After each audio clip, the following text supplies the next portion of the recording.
resgate todos os motoristas ativos na plataforma. Além disso, a empresa terá que pagar R$ 1 bilhão por danos morais coletivos.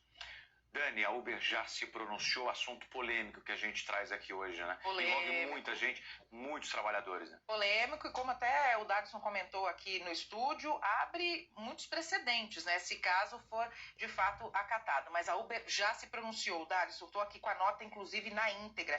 A Uber esclarece que não vai adotar nenhuma das medidas elencadas na sentença antes que todos os recursos cabíveis sejam esgotados. Ainda, por meio dessa nota, a companhia afirma que haveria uma insegurança jurídica neste processo, tendo em vista que a decisão foi contrária a de outros julgamentos contra outras corporações. E esses julgamentos, estava fazendo um levantamento aqui, eles já vêm acontecendo, são processos que são movidos por motoristas de outras plataformas desde 2019. E sempre o STJ acaba negando. Por quê? Porque não consegue comprovar o vínculo empregatício, dizendo o seguinte, que os motoristas não têm ali um horário fixo de entrada e saída, não recebem um salário no montante igual ou parecido todos os meses, então uma situação bastante complicada. Essa nota da Uber ainda diz que, além dessa insegurança jurídica, Darlison, os julgamentos proferidos nas ações de mesmo teor propostas pelo Ministério Público do Trabalho contra algumas plataformas, nos casos que envolvem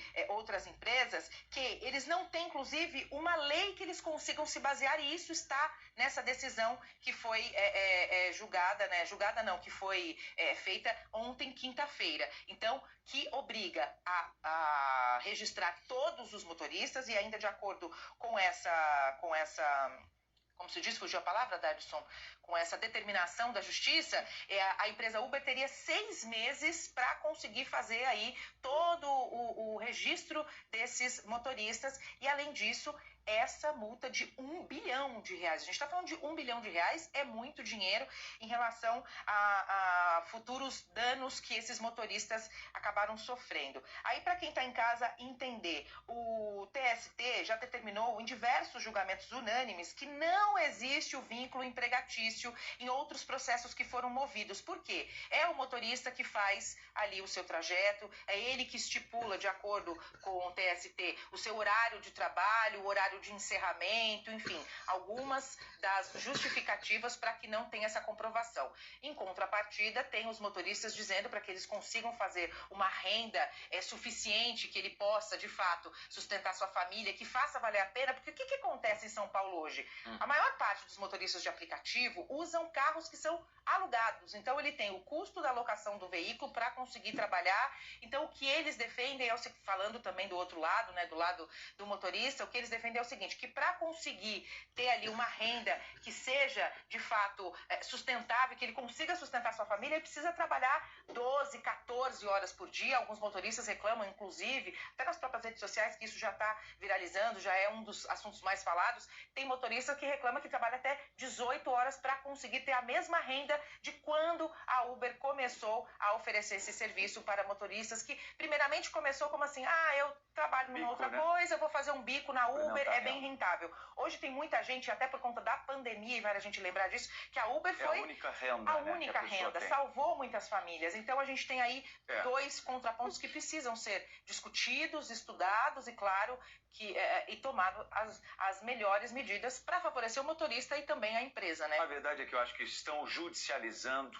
um assunto que era para ser tratado no legislativo, com uma lei. Uma regulamentação. Para regulamentar. E aí os casos que fogem, obviamente, né, do cotidiano da lei, aí sim você pode entrar com o TST, com o STJ, com o STF para julgar. Mas nesse caso não adianta cobrar agora, não é de hoje que essas empresas estão no Brasil. Né? E caso essa decisão seja mantida, a gente abre um precedente, como você disse, como a própria empresa alega, para uma série de outras empresas que prestam serviço, inclusive esses de entrega de aplicativo, né? Que podem ter também o benefício aí, os funcionários, de serem seletizados, né? No caso. O típico caso, a tendência é não configurar o vínculo empregatício, né? Mas num caso como esse também, deixar que o mercado se regule, é você deixar uma classe inteira de trabalhadores sem qualquer tipo de garantia ou direito.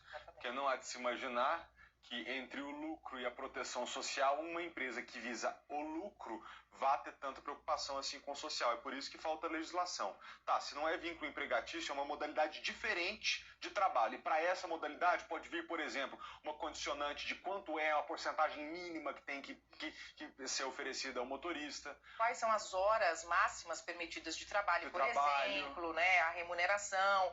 Tanto que isso que o Felipe está falando é muito importante. De acordo com o julgador, o que a justiça entendeu? Que a empresa sonegou direitos mínimos, deixando colaboradores sem a proteção social que o Felipe acabou de trazer, e também que teria agido de forma dolosa, que é quando há intenção com os seus motoristas, justamente por entender essas dinâmicas, né, essas lacunas que vão se abrindo no decorrer, conforme a coisa vai ganhando uma proporção maior. É isso que a gente trouxe no início. A Uber começou pequena, com poucos motoristas, era ali um apoio de ganho, e hoje virou a principal fonte de renda de milhares de motoristas, né? Então, é isso que a justiça entende. Segundo ainda a decisão, meninos, que a gente teve acesso agora na íntegra, as provas que constam nos autos demonstram que a Uber se omitiu dessas obrigações que o Felipe trouxe agora, que são obrigações constitucionais, e agiu de forma planejada com o objetivo de não cumprir a legislação brasileira. Estou lendo na íntegra, que é para quem está em casa também entender, né? Tentar entender os dois lados, que a gente sabe que é uma polêmica que ainda vai...